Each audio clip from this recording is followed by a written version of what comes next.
Olá, boa noite. Você acompanha agora mais uma edição do Acontece Agora, com notícias do Brasil e do mundo desta quarta-feira. A pandemia de Covid-19 atingiu fortemente o turismo brasileiro e a recuperação deve ser lenta. Especialistas acreditam que a retomada pode demorar até 5 anos.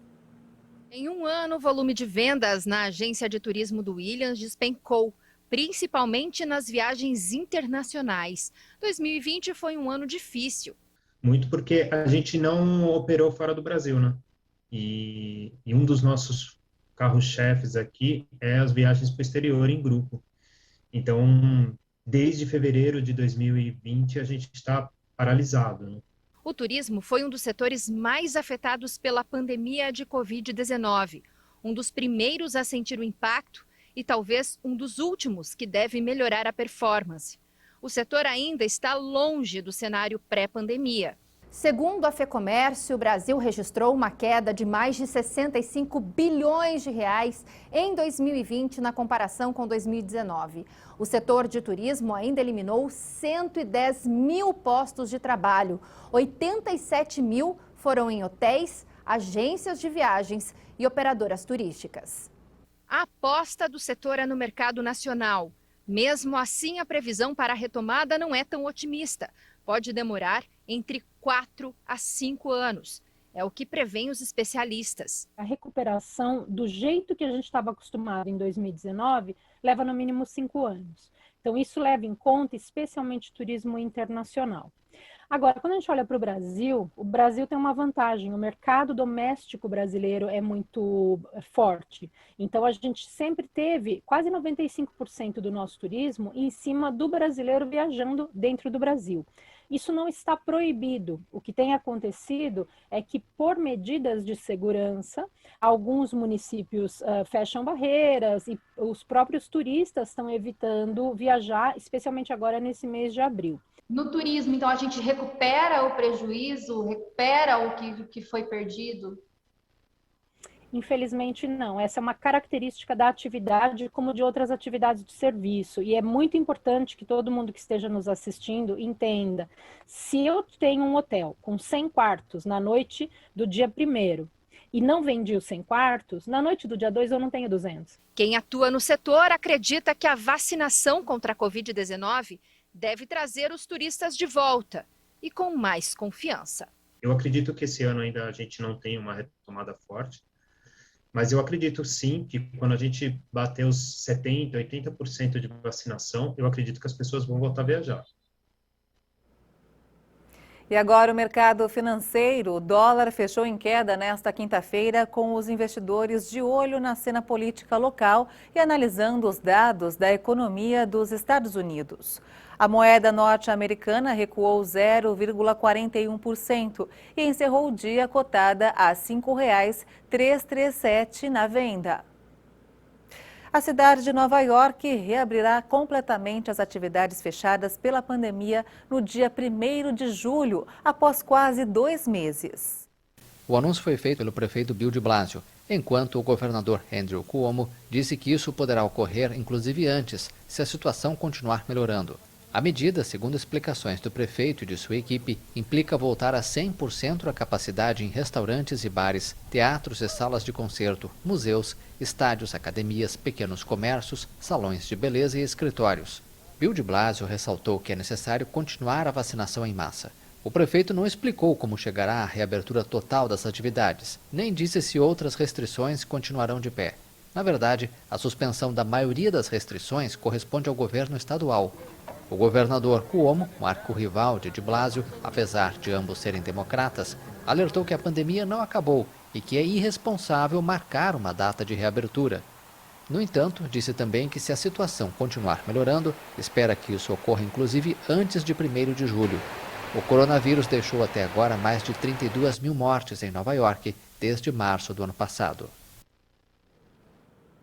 Arquipélago de Galápagos, um santuário para animais no Oceano Pacífico, sofreu duras consequências com a pandemia. Dezenas de pesquisadores e profissionais foram repatriados e uma centena de programas suspensos. A doença também afetou o turismo.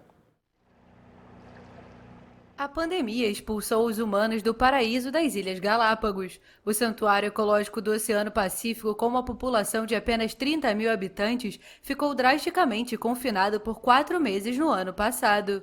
Dezenas de pesquisadores e profissionais estrangeiros foram repatriados e uma centena de programas tiveram de ser suspensos. Os poucos cientistas que restaram no arquipélago enfrentaram grandes limitações. Não pudimos ir ao campo. Não podíamos ir para o campo, passamos uma quarentena bastante rígida aqui em Galápagos nos primeiros meses da pandemia. Não podíamos sair de casa apenas para ir comprar produtos básicos uma vez por semana. Eu, como biólogo marinho, passei 3 ou 4 meses sem poder entrar no mar. Creo que recordar 3 ou 4 meses sem poder acceder ao mar. Com mais de 2.900 espécies, 1/4 delas endêmicas, o arquipélago de Galápagos é um paraíso para qualquer biólogo. E o impacto do coronavírus foi forte. 60% das atividades de pesquisa planejadas por 2020 foram suspensas. Somente 40% dos projetos que tinham permissão do Parque Nacional de Galápagos foram executados.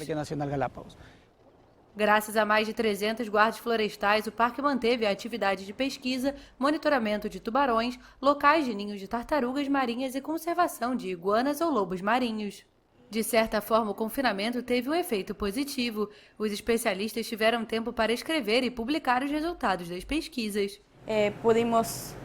Pudemos parar para pensar e ampliar o conhecimento do que precisávamos e do que temos. Pudemos explorar essa informação científica que foi gerada durante a pandemia.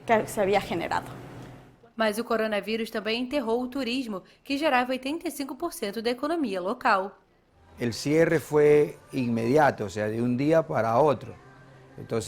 O fechamento foi imediato, de um dia para o outro, então não nos deu a oportunidade de nos prepararmos, apenas fechou. Todo mundo ficou confinado e ninguém podia sair. Se cerrou, todos adentro e nadie pode sair. Galápagos foi reaberto ao público em julho, mas agora apenas cerca de 6.000 viajantes chegam por mês, quando antes a média era de 23 mil. Para o governo, a crise deixa uma lição. Necessitamos um turismo mais ordenado, um turismo mais personalizado. Precisamos de um turismo mais ordenado, mais personalizado. A pandemia também nos ajudou a corrigir esquemas organizacionais tanto de parte pública como da privada, para estimular esse turismo mais sensível, um turismo mais centrado nos eixos da sustentabilidade. Hacia os eixos da sustentabilidade. Para a reativação completa do turismo, Galápagos aposta na vacinação de todos os adultos até o final de maio. A meta do governo é se tornar o primeiro arquipélago da América Latina livre da Covid-19. O setor turístico de Arouca, em Portugal, ganhou um novo atrativo com a maior ponte suspensa para pedestres do mundo. A construção fica 175 metros acima do Rio Paiva e tem 516 metros de extensão. Localizada na cidade de Arouca, 175 metros acima do Rio Paiva e com 516 metros, a construção ultrapassa o recorde que antes pertencia à passarela Charles Koenen nos Alpes suíços. Esta atração, neste momento, é fundamental para a retoma de toda a atividade turística. Portanto, apesar da ponte estar aberta, estar concluída já há algum tempo, portanto, estamos nesta fase que é extremamente importante para todo o setor turístico e permitir uma retoma rápida para o setor turístico. Antes da inauguração oficial no domingo e da ponte ser aberta aos turistas no dia seguinte, os moradores da região puderam conhecer antes de mais ninguém a estrutura, denominada 516 Arouca. É uma experiência única e é com orgulho que faço esta travessia, sou residente.